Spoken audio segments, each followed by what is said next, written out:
திமுகவிற்கு எதிராக, திமுகவுடைய கூட்டணி கட்சிகளுக்கு எதிராக யாரும் வேட்பாளர் நிறுத்திடக்கூடாது.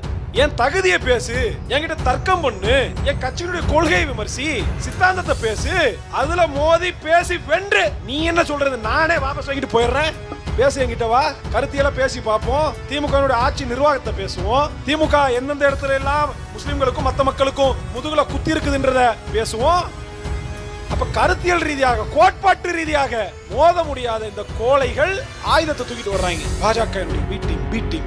நான் சவால் விடுகிறேன், யாராவது துணி உள்ள ஒரு திமுக காரன் கடையனூர்ல என்ற வாதத்துக்கு வாணி மேடையை போட்டு பேசுவோம். கடையனூர் நகரத்திலே போடுவோம். வா, தர்க்கத்துல வென்று மக்கள் முன்னாடி எடுத்து வைப்போம். யாரை பார்த்து யார் பாஜக பீட்டிங் சொல்றது? உச்ச நீதிமன்றத்தில் இன்றைக்கும் வக்ஃப் திருத்த சட்டத்திற்கு எதிராக வழக்கு நிலுவையில் இருக்கிற போது பாஜக கூடிய மாநிலங்கள்லயே அவன் இன்னும் போர்டு அமைக்காம இருக்கிறப்ப நீ எதுக்கு முந்திக்கிட்டு போய் அமைக்கிற?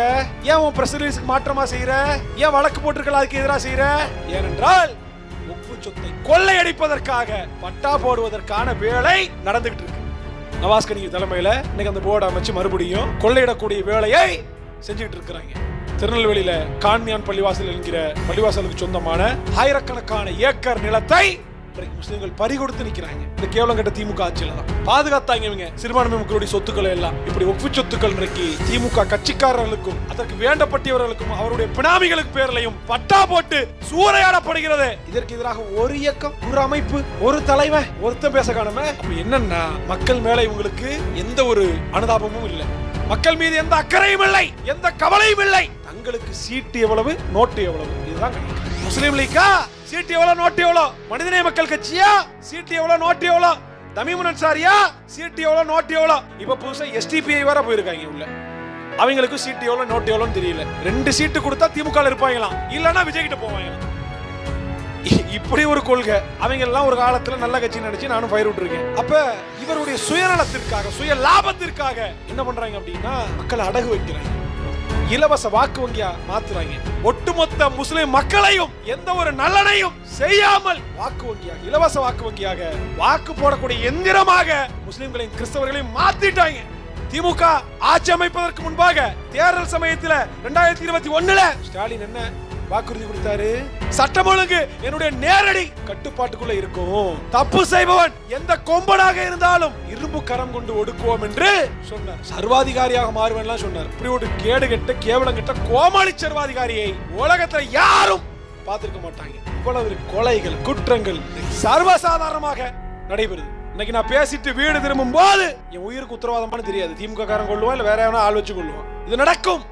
இதற்கெல்லாம் மாற்றாக இருக்கக்கூடிய ஒற்றை வாய்ப்பு நாம் தமிழர் கட்சி. இப்ப கடையநல்லூர் தொகுதியிலே சில வாரங்களுக்கு முன்பாக நான் வேட்பாளராக அண்ணன் சீமான் அவர்களால் அறிவிக்கப்பட்டதற்கு பிறகாக எண்ணற்ற கேள்விகள், குறிப்பாக கழக உடன்பிறப்புகளும் அவர்களுக்கு அண்டி ஒண்டி ஜால்ரா போடக்கூடிய இயக்கத்துக்காரர்களும் கேள்வியை முன்வைக்கிறாங்க. சீமான் வீராவசனம் பேசுறாரு, சாதி மதம் பார்த்து வேட்பாளரை நிப்பாட்ட மாட்டேன்னு சொல்றாரு. ஆனா கடையநல்லூர் தொகுதி முஸ்லிம்கள் அடர்த்தியாக வாழக்கூடிய தொகுதி. அப்ப முஸ்லிம்கள் அடர்த்தியாக வாழக்கூடிய தொகுதி என்பதால் ஒரு இஸ்லாமியரான அபூபக்கரை அங்க வேட்பாளராக நிறுத்தி இருக்கிறார். அப்ப சீமான் சொல்வது ஒன்று, செய்வது வேறொன்று என்று கிடுக்குப்பிடி கேள்விகளை கேட்கிறாங்களாம். முதலாவதாக ஒரே ஒரு செய்தியை நான் பதிய வைக்க விரும்புகிறேன். நாம் தமிழர் கட்சி மற்ற கட்சியை போன்று குறிப்பிட்ட சாதிக்கின்றோ, குறிப்பிட்ட மதத்திற்கென்றோ இயங்கக்கூடிய கட்சி அல்ல. நாம் தமிழர் கட்சி சாதி மதம் கடந்து அத்துணை தமிழர்களுக்குமாக இயங்கக்கூடிய ஒரு தமிழ் தேசிய கட்சி. இந்த கட்சியிலே எல்லா சாதிக்காரர்களும் பயணிப்பார்கள், எல்லா மதத்துக்காரர்களும் பயணிப்பார்கள். இன்னும் சொல்ல போனால் தமிழர்களை கடந்து மாற்று மொழி இனத்தை சேர்ந்த தெலுங்கர்கள், கன்னடர்கள், மலையாளிகள், உருது இஸ்லாமியர்கள், சௌராஷ்டிரிய மக்கள் கூட பயணிக்கக்கூடிய கட்சி நாம் தமிழர் கட்சி. அப்ப அறிவிச்சிருந்த பெருமக்களே, நாம் தமிழர் கட்சியினுடைய இந்த வேட்பாளர் தேர்வு என்பது பல கட்டங்களை உள்ளடக்கியது. படித்தவரா, கலப்பணி செய்பவரா, மக்களுக்காக களத்தில் நிற்பவரா, குற்றப்பின்னணி இல்லாதவரா, இப்படி பல தகுதி நிலைகளை கொண்டதுதான் நாம் தமிழர் கட்சியினுடைய வேட்பாளர் தேர்வு. அப்ப எல்லா சமூகத்திற்கும், எல்லா மதத்தை சார்ந்தவர்களுக்கும் வாய்ப்பளிக்க வேண்டும், பிரதிநிதித்துவம் கொடுக்க வேண்டும் என்கிற அடிப்படையில் நாம் தமிழர் கட்சி வேட்பாளர்களை தேர்வு செய்கிறது. இது எல்லாவற்றிற்கும் மேலாக தமிழ்நாட்டில் அல்ல இந்தியாவிலேயே சரிசமமாக பெண்களுக்கு 117 தொகுதிகளை கொடுக்கக்கூடிய ஒரு கட்சி நாம் தமிழர் கட்சி மட்டும். இப்ப கடையநல்லூரை எடுத்துக்கொண்டால் என்ன சொல்றாங்க, இது முஸ்லீம் ஜெயிக்கக்கூடிய தொகுதி, அதனால திமுக சார்பில் ஒரு முஸ்லீம் நிறுத்தப்படுவாரு, திமுக அதனுடைய கூட்டணி கட்சிகளோ. அப்ப எதிர்த்து ஒரு முஸ்லீமை நிப்பாட்டிட்டேன்னா அவருக்கு போற வாக்கெல்லாம் பாதியை நாம் பிரிச்சிருவோனா அவர் தோத்து போயிடுவாராம். அப்ப முஸ்லீமை தோற்கடிப்பதற்காக சீமான் இன்னொரு முஸ்லீமை கடையநல்லூர் தொகுதியில் நிறுத்தி இருக்கிறார். இது கழக உடன்பிறப்புகள் வைக்கக்கூடிய குற்றச்சாட்டு. நான் கேட்கக்கூடிய கேள்வி என்னவென்றால், 2021 சட்டமன்ற தேர்தலில் இதே கடையநல்லூரில் ஒரு முஸ்லீம் நாம் தமிழர் கட்சியின் சார்பாக வேட்பாளராக நிறுத்தப்படவில்லை. இஸ்லாமியர் அல்லாத ஒரு அக்காதன் வேட்பாளரை நிறுத்தப்பட்டாங்க. என்ன விளக்கு மாத்துக்கு தோத்த? ஏன் திமுக கூட்டணி கட்சி வேட்பாளர் முஸ்லீம் லீக்கினுடைய எங்கள் ஊர்க்காரர் அபூபக்கர் ஏன் தோற்று போனார்? அதுலயும் சாதாரணமா தோக்கல, 24,000 வாக்குகள் வித்தியாசத்தில் மரண தோல்வி அடைந்தார். முஸ்லீம் நிப்பாட்டிலே நாம் தமிழர் கட்சி அப்போ ஓட்ட பிரிச்சது யாரு? அபூபக்கர் தோற்றதற்கு காரணம் திமுக காரன் உள்ளடி வேலை பார்த்த, நீ தோக்க வச்ச. இது உண்மையா இல்லையா? பொதுவில் உடைச்சு பேசுவோமா? அப்ப முஸ்லிமை வேட்பாளராக நிறுத்தாமல் இருந்தும் ஏன் அபூபக்கர் தோத்து போனாரு?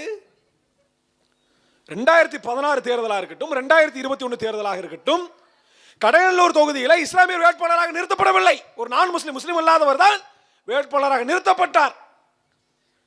அப்ப எல்லா மக்களுக்கும் பிரதிநிதித்துவம் கிடைக்கணும், எல்லா வகுப்பினருக்கும் வாய்ப்பு கொடுக்கணும் என்கிற அடிப்படையில் சுழற்சி முறையில் 2 முறை இஸ்லாமியர் அல்லாதவருக்கு கொடுத்துட்டோம், இந்த முறை ஒரு இஸ்லாமியருக்கு கொடுப்போம் என்கிற அடிப்படையில் எங்களுடைய உயரிய அந்த வகுப்பு பிரதிநிதித்துவத்தின் அடிப்படையில் தான் கடையநல்லூரை நான் வேட்பாளராக தேர்வு செய்யப்பட்டிருக்கேன். ஒழிய யாரையும் தோற்கடிக்கணும்னோ இல்ல மதம் பார்த்து ஓட்டு போடுவாங்கன்னோ நாம் தமிழர் கட்சியின் சார்பாக நான் தேர்வு செய்யப்படவில்லை.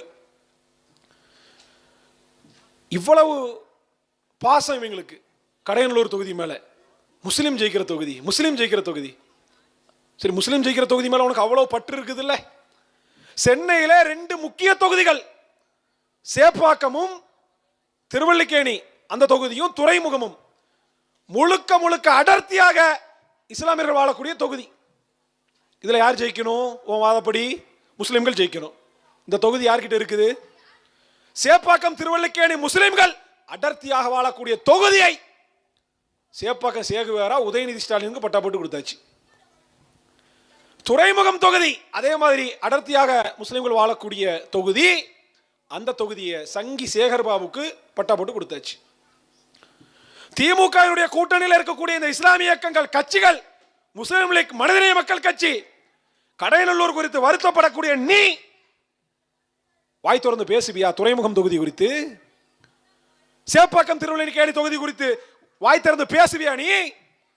இது முஸ்லிம்களுக்கு இழைக்கப்பட்ட பச்சை துரோகம், அநீதி என்று இந்த 2 தொகுதிகளையும் கூட்டணி கட்சிக்கு நீ வாங்கிரு.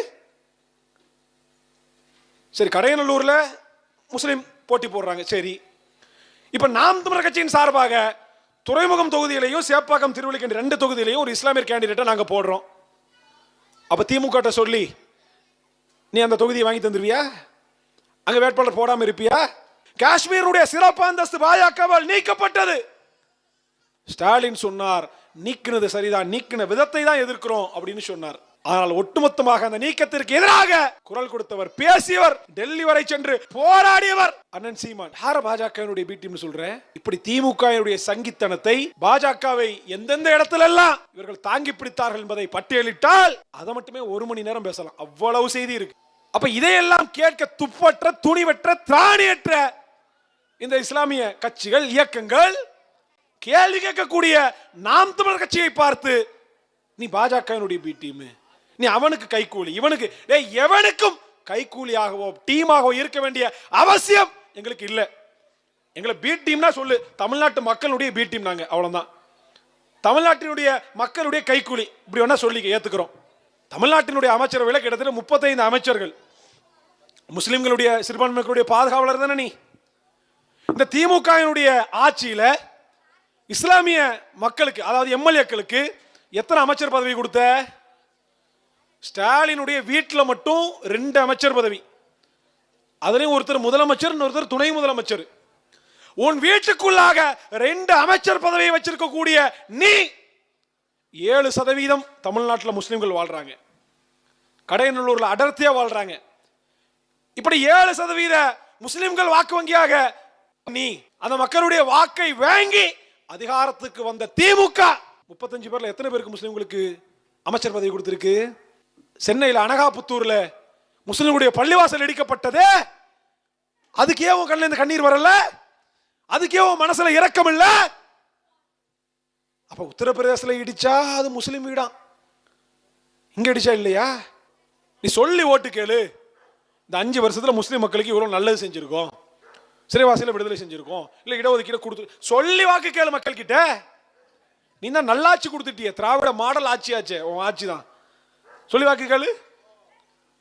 இவர்கள் முஸ்லிம் மக்களுக்கு, கிறிஸ்தவ மக்களுக்கு மட்டும் தமிழ்நாட்டு மக்களுக்கு என்ன செஞ்சாங்க? எனக்கு முன்பாக பேசியவர்கள் பல செய்திகளை பட்டியலிட்டு சொன்னாங்க. ஒரு சில செய்திகளை மட்டும் சொல்லி நான் நிறைவு செய்கிறேன். 2021 தேர்தலில் தமிழ்நாட்டினுடைய பட்டி தொட்டி எங்கும் பாட்டு போட்டார் ஸ்டாலின். ஸ்டாலின் தான் வராரு, விடியல் தர போறாருன்னு. என்ன விடியலை கொடுத்தீங்க? இப்ப யாரா அதான் விடியல். இப்ப யாராவது ஒரு திமுக காரர் அந்த பாட்டை மறுபடியும் போட்டுட்டு எங்க தெருவில் ஓட்டு கேட்டுவா, எங்க அம்மாமார்கள் எங்க அக்காமார்கள் வீட்டில் விளக்கு மாத்தையும் பிஞ்ச செருப்பையும் தயாரா வச்சிருக்காங்க. இந்த திமுக ஆட்சியில சொத்து வரி, பால் வரி, குடிநீர் வரி, மின்சார கட்டணம், நிலத்தீர்வை என்று பத்திரப்பதிவு கட்டணம் என்ற அத்தனையும் 2-3 மடங்குகள் உயர்த்தப்பட்டிருக்கு. 1000 ரூபாய் கொடுத்தத பெருமையா பேசிட்டு இருக்கிறாங்க.